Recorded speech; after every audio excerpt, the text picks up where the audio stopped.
Olá, amigos, boa noite. Sejam muito bem-vindos. Para quem não me conhece, meu nome é Hinaldo Souza. Nós hoje vamos falar sobre fato e significado, tá?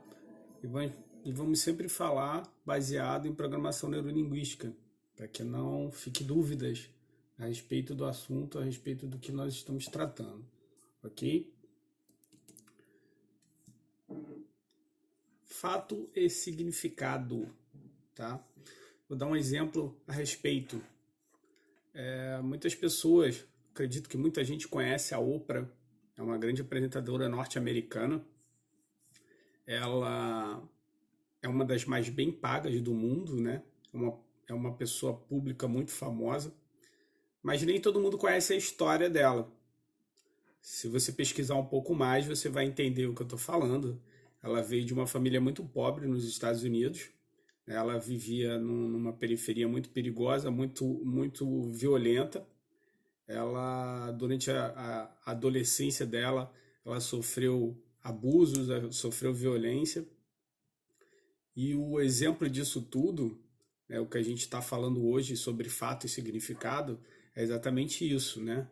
O fato é, ela cresceu como muitos outros jovens pelo mundo afora, num bairro violento, num bairro pobre, e a questão toda é o significado que ela deu para isso, né? Ela não deixou que aquelas condições em que ela cresceu tivessem um significado ao qual isso pudesse influenciar na sua vida. Então, para vocês entenderem um pouquinho melhor do que eu estou falando, vou mostrar esse desenho aqui, esse esquema, que é como ele se apresenta na programação neurolinguística. É?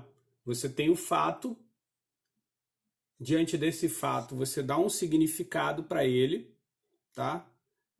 Esse significado é a representação mental, a qual se instala uma crença. A partir dessas crenças, você toma decisões e essas decisões vão refletir nos resultados da sua vida, né? Seja a vida profissional, seja a vida de relacionamento entre familiares ou um relacionamento amoroso pessoal e as realizações que você deseja, tá? Então, fato ele sempre vai ocorrer, fato ele sempre acontece. Nós somos fruto do meio, tá? E de forma que a gente significa os fatos que acontecem, ok? Um outro exemplo disso é quando eu fiz a minha formação em programação neurolinguística, um exemplo que foi nos dado na formação, durante a formação, foi o crescimento de dois jovens. Eles vieram da mesma família, tá? E infelizmente eles foram para um orfanato, onde se separaram, eram gêmeos, e cada um foi para um lar diferente, foi adotado por famílias diferentes, tá? O primeiro, ele foi adotado por uma família onde existia o consumo de droga, o alcoolismo, e o resultado desse adolescente foi que ele acabou se envolvendo com o tráfico de drogas, se envolvendo com o alcoolismo e acabou preso. O irmão gêmeo, né, virou um grande médico, bem sucedido, montou a sua família, teve a sua família, né? E aí a questão toda agora você vai perguntar, você deve estar imaginando nesse momento o seguinte: o irmão que venceu na vida, que virou um médico, que foi bem sucedido, ele provavelmente deve ter crescido num lar diferente, né? E na verdade não, ele também teve o mesmo destino. Ele acabou indo para um lar adotivo onde existia droga, onde existia o alcoolismo, num bairro violento. Só que o significado que cada um deu foi de forma diferente. Enquanto um cresceu num lar com drogas, com álcool, num bairro com violência, ele acreditou e significou aquilo para ele, né? O significado daquele ambiente para ele é que ele não seria de outra forma diferente do que aconteceria ali, né? Então ele se revoltou, criou para ele um modelo mental onde ele não seria capaz de superar tudo aquilo, infelizmente, e o resultado é exatamente esse, né? Ele não conseguiu nada na vida, infelizmente. E no caso do irmão, que virou um médico bem-sucedido, foi exatamente o contrário. O significado que ele deu para o fato de ter crescido num bairro violento, numa família onde havia o consumo de álcool, onde havia o consumo de droga, é que o significado mental para ele é: eu não vou viver dessa forma, né? Eu não quero isso para minha vida e eu não vou dar continuidade nisso. Então ele procurou estudar, procurou vencer na vida e o significado para ele foi diferente. Então, quando a gente fala de fato e significado, é o modelo mental, é o significado mental que a gente dá para as coisas que acontecem. Então, não é o que acontece com a gente, né? Não é o que a gente faz com o que acontece conosco. É o, não é o que acontece, perdão, não é o que acontece conosco. É o que nós fazemos com o que acontece conosco. Então, é isso que a gente tem que entender, né? Eu tenho um exemplo.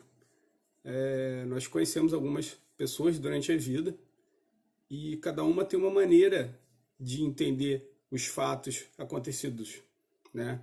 Então, diante da perda de um ente querido, algumas pessoas entendem que aquele processo, ele é um processo natural e você dá continuidade à sua vida, né? Você continua os seus dias, vive o seu processo de luto e dá continuidade. Enquanto para outras pessoas, a perda de um ente querido, às vezes, é como se a vida tivesse acabado, né? Ela não consegue superar aquela dor, ela não consegue entender que aquilo é um processo natural. Então, fato e significado é exatamente isso, né? O significado que eu dou para esse processo, para o fato que ocorre, né? Mais uma vez mostrando aqui o desenho para vocês, que é o que nós consideramos na PNL, na programação. O fato acontece, o significado que eu dou, se instala a crença, eu tomo decisões mediante a esse significado que eu dei, a essa crença que se instalou, e os resultados vão acontecer, tá? Nem sempre da maneira desejada. Diante da programação neurolinguística, o que a gente entende é que não existe um resultado negativo ou um resultado positivo. Somente existe o resultado desejado ou não desejado. E ele tem a origem, muitas das vezes, quase sempre, diante das suas crenças. E as suas crenças, elas são instaladas de modo inconsciente ou consciente. Elas podem ser limitantes ou não, ou libertadoras. E muitas das vezes essas crenças, ela vêm de fatos que acontecem em nossas vidas e do significado que nós damos. Entende? Esse é o nosso processo dentro da programação neurolinguística. Espero que vocês tenham entendido. Se alguém quer fazer alguma pergunta, tá? Tô vendo algumas pessoas aqui acenando.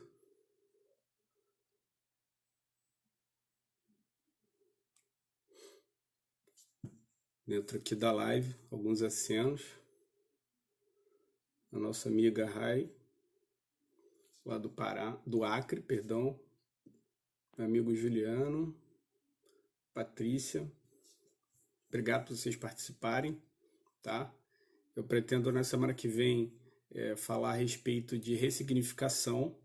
Vou aproveitar também para fazer uma dinâmica aqui para quem quiser ressignificar, tem algum fato na vida de vocês que foi um fato que gerou um resultado negativo, né? Que vocês possam trazer esse fato para que a gente possa ressignificar. Eu vou ensinar aqui uma dinâmica para que a gente possa fazer uma ressignificação, né? A ressignificação é quando você tem um acontecimento, né, dentro de algum período da sua vida, alguma coisa que aconteceu que te marcou de forma negativa, né? E nessa dinâmica a gente consegue ressignificar esse fato, né? E trazer de forma que você possa continuar vivendo com esse fato, mas agora com um significado positivo, diferente do que você tinha antes. Ok, pessoal? Quero agradecer a todo mundo. Vocês querem deixar alguma pergunta, querem fazer alguma pergunta, né? Pode fazer. Caso não, eu vou agradecer aqui, não vou mais me delongar. Ok? Forte beijo para todos. Muito obrigado por participarem da live. A live é uma coisa rápida mesmo. tá? Fiquem com Deus, boa semana. E semana que vem, mesmo bate horário, bate canal, vamos falar sobre ressignificação, beleza? Um beijo, fiquem com Deus.